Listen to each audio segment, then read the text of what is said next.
Feed your head, engage your brain, and enter the mind's eye. In Auditorium of Audacity, I'm your host, DJ BJ Turnoff, representing Stitcher Radio and Z Talk Radio.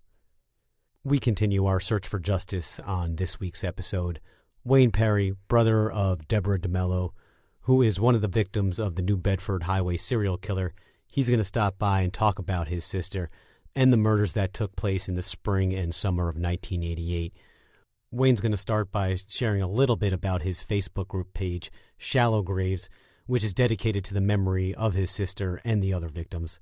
Afterwards, we're going to discuss his experiences and problems with the police investigation, his own ideas of who the killer is, and the strong possibility that this murderer is still, to this day, walking freely to kill again. And the thought is absolutely terrifying, and sadly, we do have to explore this idea. Explore it with us after the commercial break. Back in a Mind's Eye moment. You're listening to The Mind's Eye on Stitcher Radio and Z Talk Radio. Closure is a myth. There really is no such thing as closure for people like my guest tonight, Wayne Perry. Deborah DeMello's brother, who was one of the victims of the New Bedford Highway serial killer. Family members can gain some semblance of moving forward if they only had the knowledge of who definitively killed their loved one. That especially rings true for family members of Samuel Little's victims, who is believed by the FBI to be one of the most prolific serial killers in U.S. history, with at least 90 murders to his name. Even worse, some of his victims' deaths weren't even investigated as such because his MO was so stealthy. A lot of them were categorized as drug overdoses, as accidents, or even natural causes. This guy is really, truly one sick bastard, and luckily for us right now, he is in prison. And while in prison, he's been keeping busy, giving some information to the FBI, which has led to dozens of cold cases finally being solved. He's also keeping busy by doing sketches of his victims. The FBI released dozens of those recently, and that's already helping with a few family members coming forward in the past week, finally identifying their family member as a victim of Samuel Little. Take a look at the sketches now for yourself. Pass the information forward. You really never know who it's going to help. It's on our Twitter and Facebook pages at Mind's Eye Show. I also recommend going to our website, themindseyemedia.com. Follow the links to the archives and check for a show called The New Bedford Highway Serial Killer.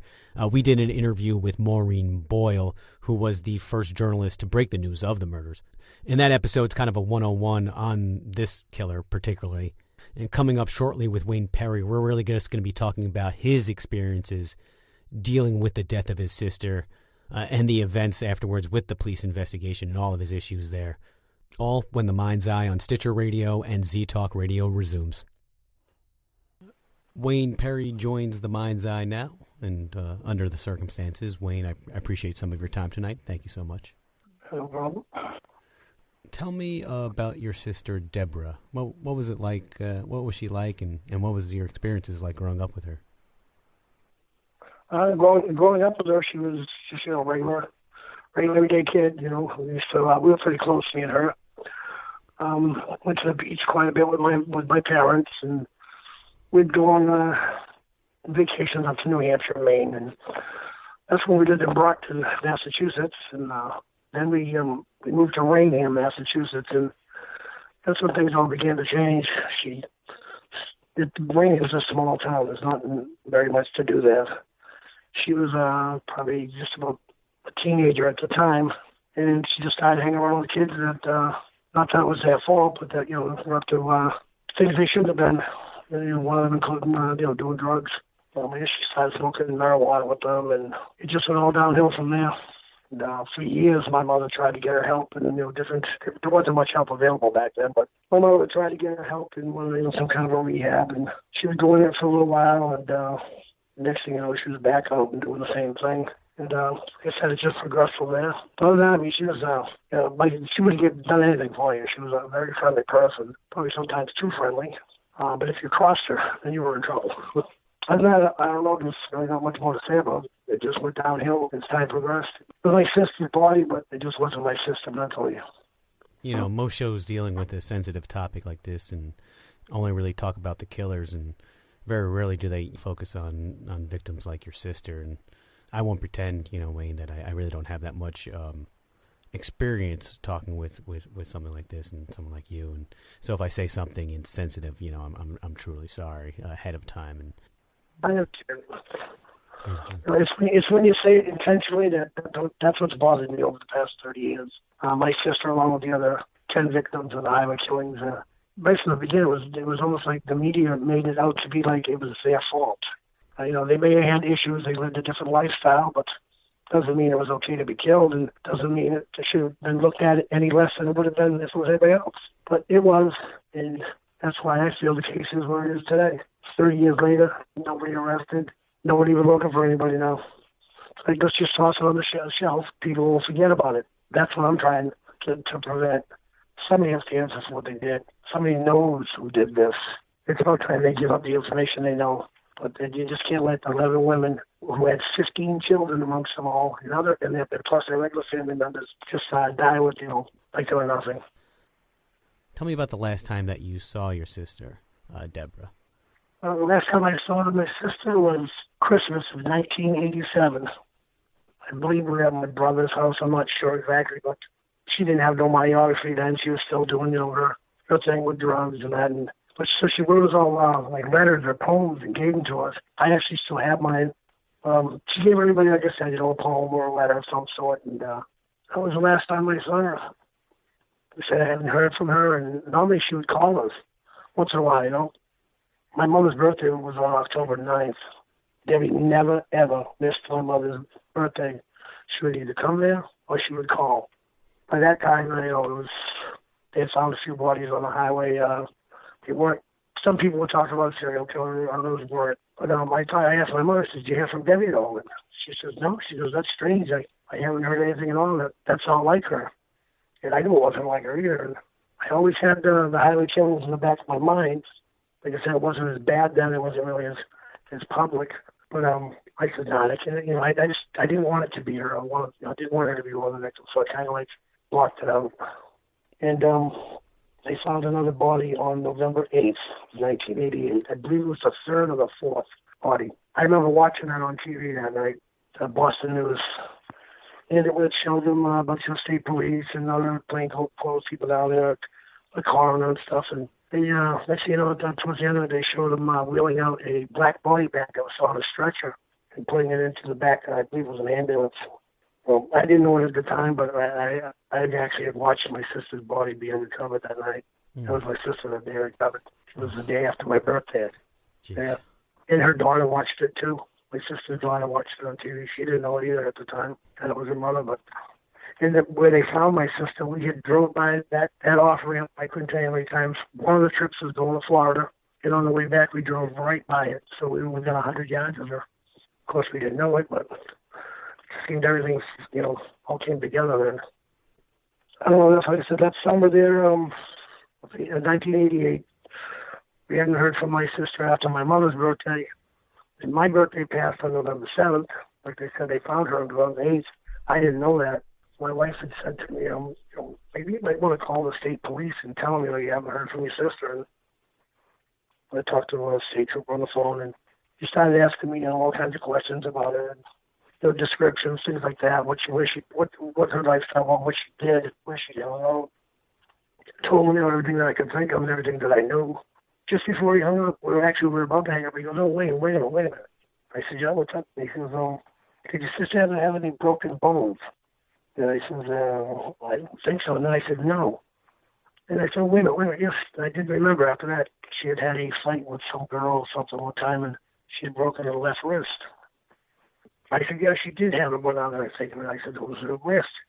And he goes, do you know which one it was? And I said, I'm pretty sure it was her left wrist. And right when I said that, his voice just totally changed. And he says, oh, okay, well, thank you, okay. Thank you for the information, and, if we know anything or find out anything, we'll give you a call. Well, they didn't give me a call. December 24th, 1988, Christmas Eve, they came to my house. Because they can't, once they have an identification, they have to immediately tell the family. The reason they came to me and not my mother is because I was the one who initially made the call. My mother didn't even know anything about this.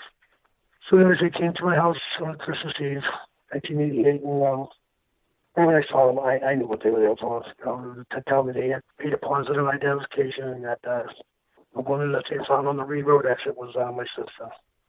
So right then, I mean, I was just totally baffled. I didn't know what to do. And then I thought about the media because of what they'd done in the past. They stormed your house, and I didn't want my mother to be told by anybody else, but me or somebody else in my family. So I convinced the state police not to inform the media of the identity of the body they found until the day after Christmas. So we were able to have if you want to call it a Christmas, me and my wife we went over to my brother's that year, and basically faked that we were having a good time, smiling. So my mother would, at least have some kind of a happy day. At the end of that day, the next day, we were going to go back over to our brother's. He's going to cook us a dinner. It was on a Sunday, I believe. When we went over there, we started telling what happened. And my wife had taken, before we told anybody, she took Debbie's kids and took them for a ride down towards the beach, and she explained to them what happened. And they really didn't know what was going on, except for Shonda, her oldest. She knew what mommy dying means. And it's just been a nightmare for them from there on. How many kids does Deborah have? She has 3. She has 2 daughters and a son. The son was actually killed a few years later in a car crash. Oh. So she, 2 daughters, Shonda and Danielle. Oh. So Shonda is married. She's been married for a while. She's got, I think 3 or 4, 3 kids of her own. And Danielle's not married, but she lives up by the northern section of Massachusetts. I think it's Haverhill, Mass. And Shonda lives down in East Bridgewater, Mass. Are you close with them? Oh yeah. Shonda was, like I said, she never really had a mother figure, but because my sister was in drugs, she knew who her mother was. I mean, my sister did take her out many times when, she was straight. We wouldn't let her touch her if she came over to the house, all messed up or anything. But Shonda got to actually call me mom and my wife dad for the longest time. I mean, I'm sorry. She called me dad and my wife mom. I think we know what you meant. Yeah. To this day, she still does. I acted as her father, gave her away at her wedding. My mother, she passed away, I think it was like 10 years ago. And I remember many times watching her. The news would come on, and one of the channels would start their thing about the New Bedford, the victims, and how they were this, they were prostitutes, they were drug addicts, they were this, they were that. And I remember watching my mother cry, because she was saying, why are they calling my daughter those names, They weren't looking at them like they were human, it seemed to me. Yeah. I mean, it's like, it was okay that they got killed.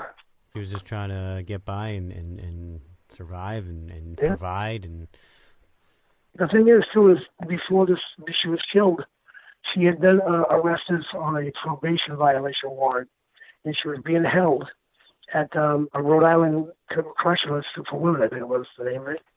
And that's actually Christmas wasn't the last time. So I went down there one other time after that when I found out she was in jail. Me and my mother, we took her daughter Shonda. We were talking to her and everything, and she had gone. She was going to take a school classes for school. She wanted to get her diploma. On the last time my mother went down there, she actually gave my mother she got her diploma from high school, and she was all proud of it and everything. And she did have a totally different outlook towards everything. And I know she's done that before, but it wasn't as serious as the way it was the last time. And my mother, had high hopes that she was going to straighten out. Well, she was on a work release program, and she used to go every day to work and come back. And I remember saying to my mother one time, she goes, "Can you imagine that, Mom?" She goes, "Me, Debbie, I actually came back to jail. I walked back in to turn, on a daily basis." Yeah, she was saying, it was kind of funny, but what was going on that was Boston, some lady up there, I did know her name, I don't know it now, literally was playing games with my sister's parole to be let out of jail. My sister was supposed to have been let out on, I forget the exact date. 2 months later, she still hadn't been because of this lady. One day we got a call that she had she left work release and never came back. She got fed up with waiting, so she just had lost trust in what was supposed to, in the what they told her as far as releasing her on parole and everything. That was the last time we saw her. That was in probably the beginning of the spring of 1988. What was the person's problem with your sister? Why was she playing games? I think it's because. Well, I think it was because my sister had been in the system, numerous times, and she probably thought to herself, well, she needs to learn a lesson. I mean, I'm just guessing, but I can't see any other reason because there was no other reason. There was nothing else holding it up. So it's either, and you don't just forget about it because, it's just not the way it works. She was playing games with her about signing some kind of release papers because it was in another state. So, you're talking one state dealing with another state. So, it takes a little longer, but she made it take, well, it would have been 2 months if my sister had stayed there. She just, like I said, got fed up with it. The reason why, I don't know. But I always guessed it was, like I said, because, my sister had been in the system for a while and just wanted to teach her a lesson, so I don't know. What were your experiences like dealing with the police, with the actual investigation? Well, right from the beginning, we were all brought down to the district attorney's office in Bristol County, which at the time his name was Ron Pena. And the guy was a good actor. I know that now. Then I fell for everything he said, and I was sure that they were going to catch this guy within, a couple months. I'll put it to you now is he played all of us. He played us as a bunch of fools, and we all fell for it. How he was going to do this, he was going to do that. I've learned about Bristol County in southern Massachusetts that whenever there's an election to re-elect a district attorney or get a new one, anything you want to hear, they'll tell you. There's been 3 or 4 since, I think, my sister was murdered. And every time there is one, they're always going to reopen the highway murders. They're going to reopen the highway murders. You hear that every time. And immediately, I'd say within a week's time after the new DA is in office, that's the last you ever hear about the opening of the case again. In 30 years, I can count on my hands how many times they have contacted my family. I've called in numerous times. They're going to call back. They're going to call back. You never hear from them. You never hear a damn thing. You go to call them and ask them, we have no information. It's an open case. Well, if it's an open case, why aren't you working on it? They're not. I have pictures of pallets and pallets stacked 4 feet high of evidence that just sits in the basement of one of the state police facilities in Massachusetts now. In there somewhere. I believe in that evidence somewhere the killer's name is in there. That's what I believe. There's still 2 of the women were never found. And it just coincidentally, the 2 that they didn't find were one of them's father was a New Bedford police officer, and the other one's uncle was a New Bedford police officer.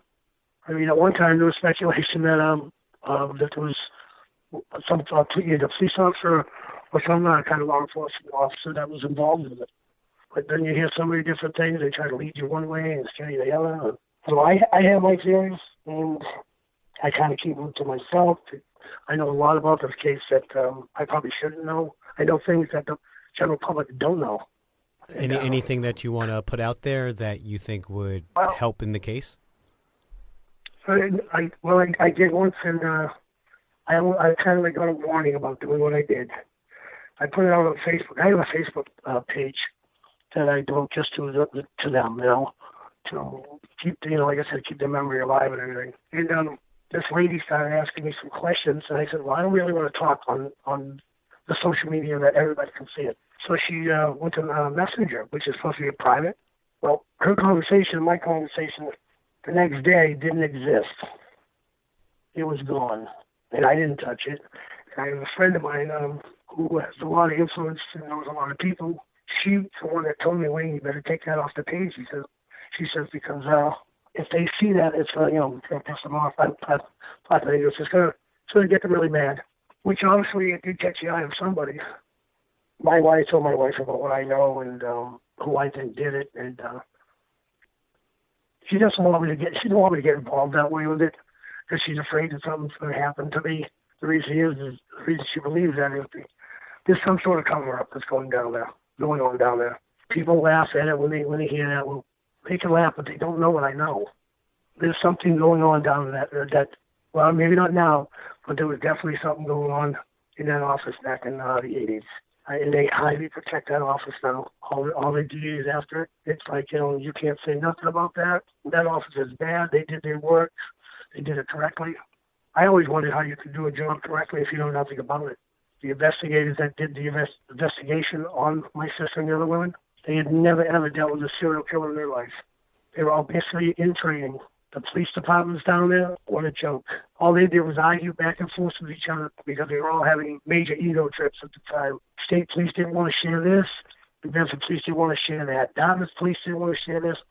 It was just, well, what are you going to do? You're just going to keep all the information, hope you find it? They put it all together. Possibly they could have, something could have came out of this. Like I said, it was just it was a joke. It was a circus. That's what I call it. It was a big circus going on down there. And it was the cop from Fall River, Massachusetts. I believe he was from Fall River.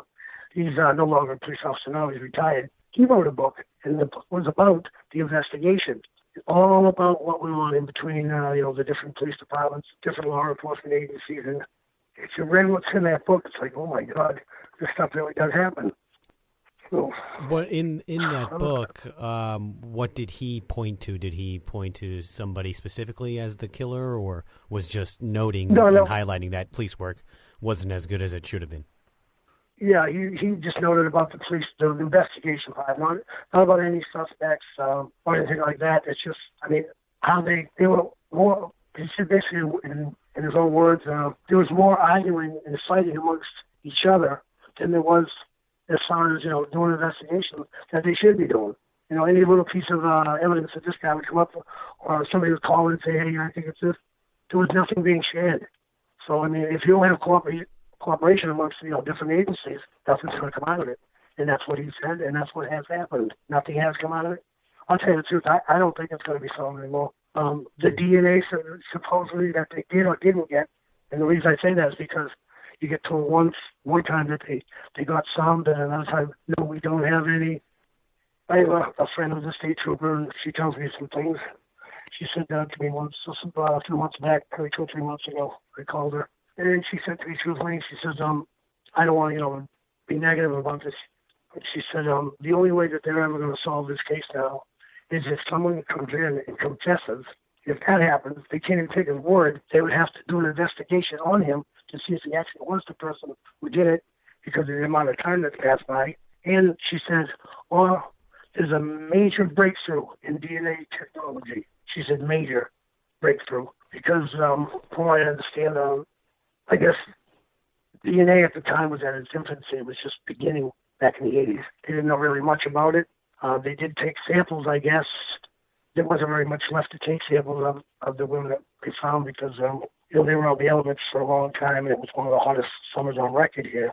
So, like I said, there wasn't much left that they could. But one of the victims' hands, I guess, was when the killer left of them was very like a watery area. It actually got encased with mud. So they were able to take DNA off that. Whether they found anything in her fingernails or anything, like I said, they don't give us any information. Like I said, I've heard that they did get some, they didn't. Well, she said to me, she goes, there'd have to be a major breakthrough. And I was told later by another person I know who does a lot of undercover stuff, that there was just poor handling. The DNA now, it wasn't, if you don't package it, store it right, or if you don't collect it right, it becomes contaminated and it's useless. And that's what I believe happened to it. If there is anything out there, it's unusable as of right now until maybe we do get a breakthrough someday that they can separate the two different ones or whatever the problem is with it. I was going to point out that they could use genetic genealogy, but obviously that's not the issue here. It's just contaminated DNA. Yeah. They don't come out and tell us that, but what else could it be? If it's not contaminated, why can't they use it? It's just we feel for so many lies. Lie after lie. Ron Peter. I don't see how anybody like that could ever be voted into an office. Well, obviously, the people didn't know about him at the time. The amount of time he wasted on the so-called number one suspect, Kenneth Pont. The guy had nothing to do with the murders, but they had us believe he did it first until I found out different things. He swore he was the murderer. He was indicted on one of the murders. It basically got laughed out of the courthouse. He got up in front of the judge, and the judge asked him, when he pleads, he goes, absolutely not guilty, Your Honor. And he didn't even want to trial. They just dropped the charges because of lack of evidence. I found out why after, and probably don't know if I should even be saying this, but I followed Ron Painter and his girlfriend at the time. Her name was Sheila Martinez. She was a Channel 10 news anchor on the TV. They were out of Rhode Island. They were both really heavy into cocaine. Of course, you're not going to hear that by many people admitting that because, he's the district attorney, was. I really don't care anymore who is what and who is what. Okay? I just want to know. From what I understand, Kenneth Font was a person that was supplying them with drugs, and he had some kind of vendetta against them, and he was trying to pin those murders on. There was another guy, Tony DeGrazia, which neither one of these guys, don't get me wrong, they were far from being angels. They were no good, but neither one of them killed my sister or those other women. Tony DeGrazia, like I said, Anthony DeGrazia, they were trying to get the murders on him. He had a record in the past of picking up prostitutes and threatening them and beating them up and everything. If you know anything about a serial killer, which I do know, they do not, pick and choose. They either kill you or they don't. So the guy whoever was killed my sister and the rest of them, he wouldn't all of a sudden stop killing them and just raping them and beating them up. They don't do that. It's either, if it's a serial rapist, that's all they do. They keep raping victims until they get caught or until they stop. Serial killers, they keep killing until they get caught or they move on somewhere else or they stop. So they had this guy, they had him guilty from what I understand. He did do the rape the women that they said he did. But all of a sudden one day he just mysteriously, he committed suicide. I don't believe that. I believe he was murdered. I believe he was murdered because he knew about or who was responsible for the murders. Of course, I've said that to people, and they just, it's more off like I don't know what I'm talking about. I have 30 years behind me to know what I'm talking about, so I really don't have the authority to do anything with them. I've mentioned it, and I said when that happened a few weeks ago, whatever it was, those things being taken off by Messenger. Obviously, someone's on my page. They've tried to ruin my page twice. They've tried to virus it and everything, but Facebook caught it. I can't say it was definitely them, but why that page? It's not hurting nobody.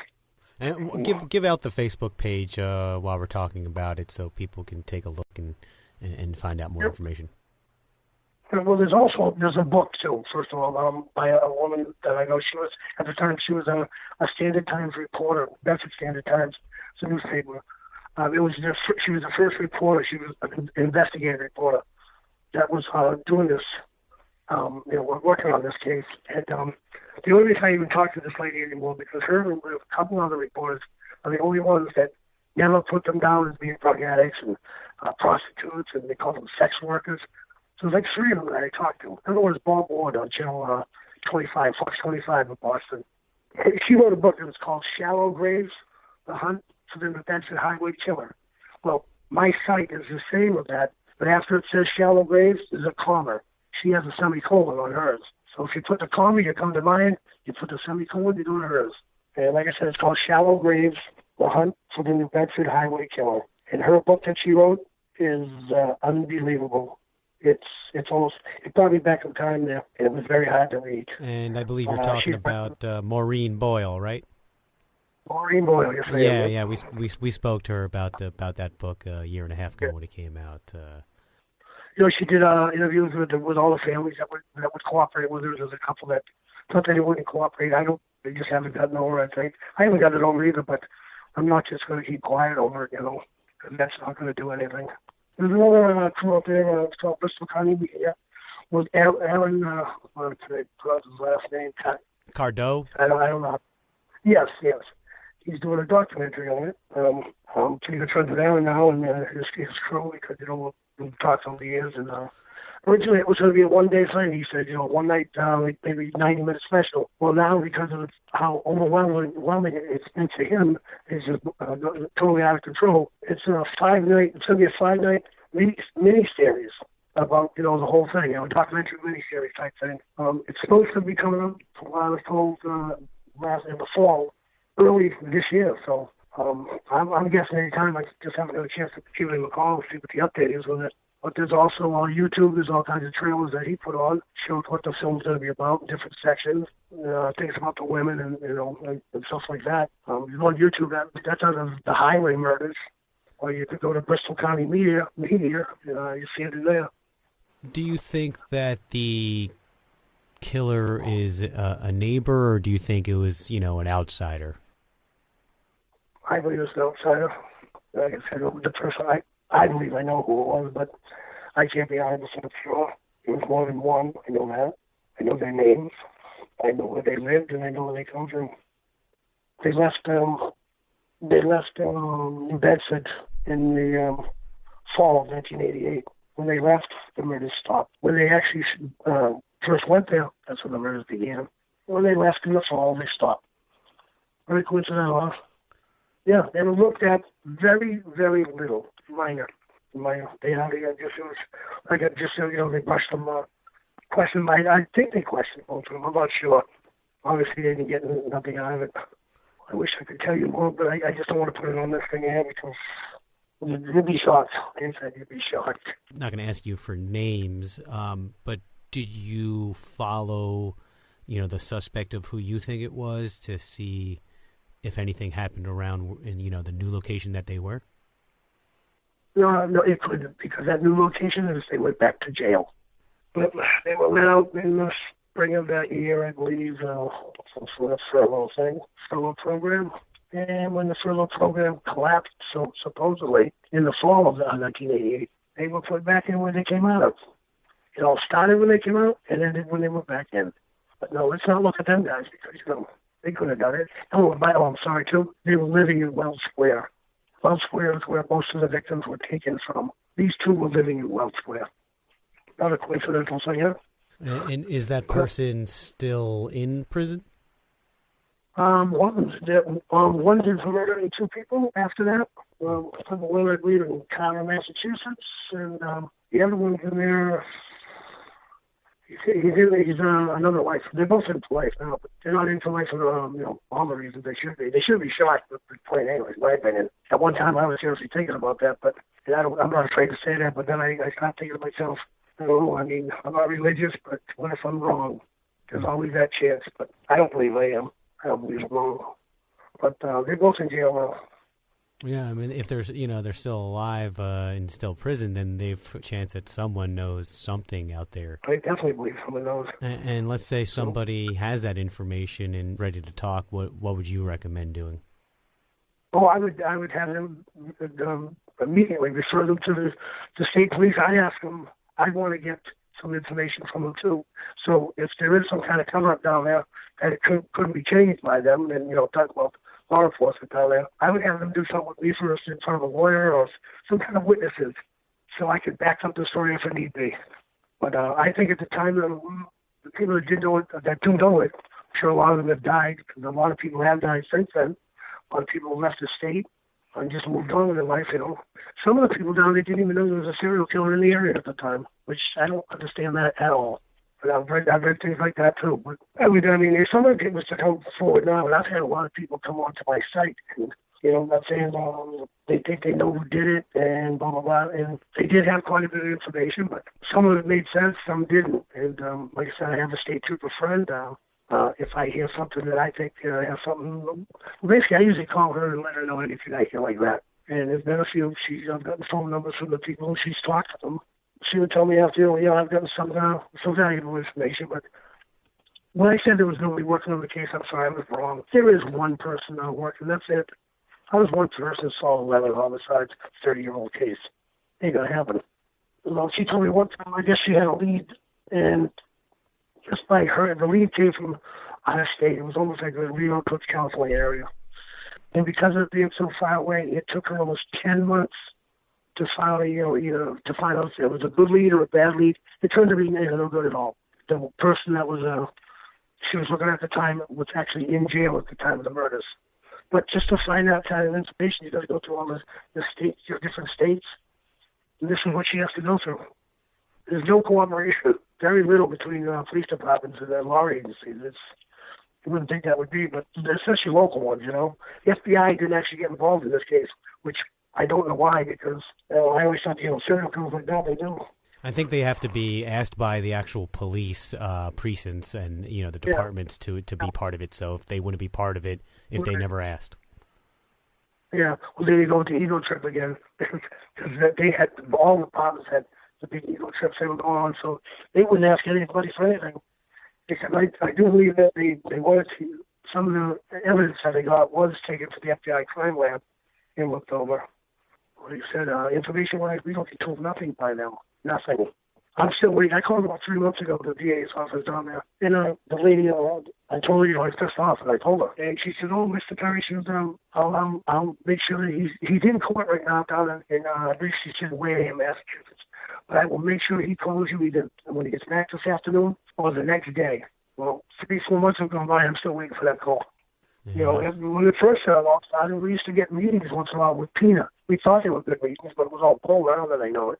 At least, they made an attempt to keep us involved and keep us informed. They don't keep nobody nothing anymore.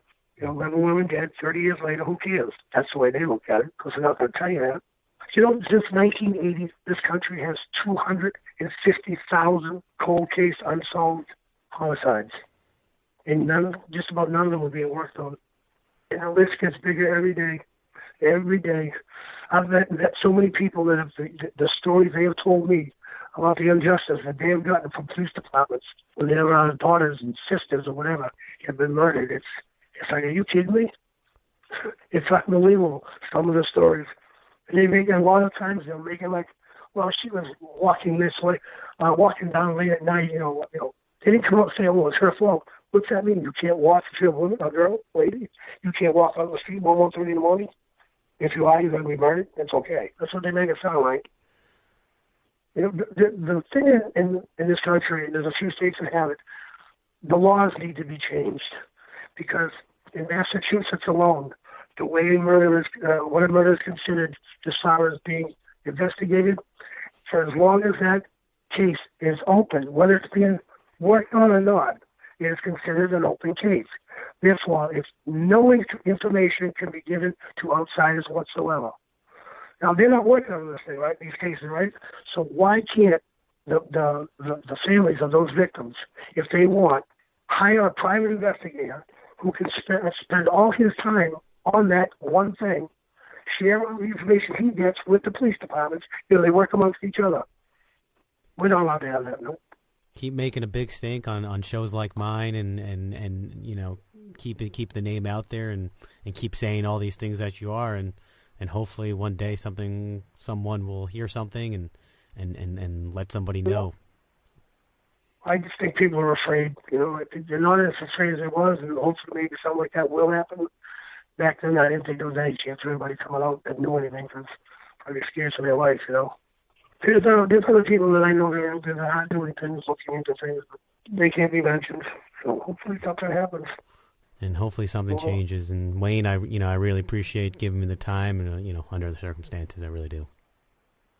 And I appreciate you letting me have the time, so I can, maybe someone who hears this will be the one. You never know. That's the way I look at it.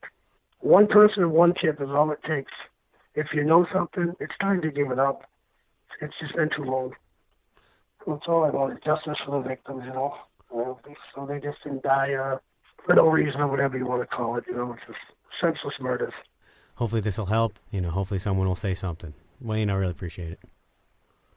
Hey, no problem. Anytime you want to talk, you just give me a call. The Mind's Eye wrap-up when we return. Time for the Mind's Eye wrap-up, and in my experiences, nothing in life can really prepare you for the day when a loved one dies, let alone being murdered. Think about when you expect a death, let alone the everlasting shock it must be to the body and the mind when dealing with the stuff that Wayne's had to deal with. The feelings of injustice, of distrust, helplessness, I honestly can't imagine. Everyone listening, please just stay safe out there until we meet again. Until then, be well and let well be. Thank you for listening. Thank you for subscribing. I'm DJ BJ Turnoff, signing off for the Mind's Eye on Z Talk Radio and Stitcher Radio.